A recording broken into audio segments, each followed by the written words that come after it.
শেষে দেখাটা মা বাবা সন্তানেও দেখে না। মাবুদ শেষ দেখাটা মা বাবা সন্তানেও দেখে না। এমন মরণ মাওলা তুমি কাউকে দিও না। এমন মরণ মাওলা তুমি কাউকে দিও না।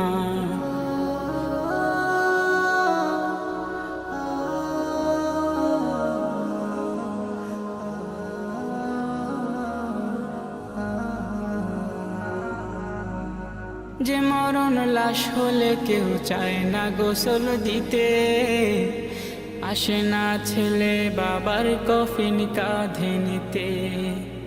জানাজা দাফন কাফন ভাগ্যে যদিও হয়, মানবতার ফেরিওয়ালা সেথায় অসহায়। এই পাপী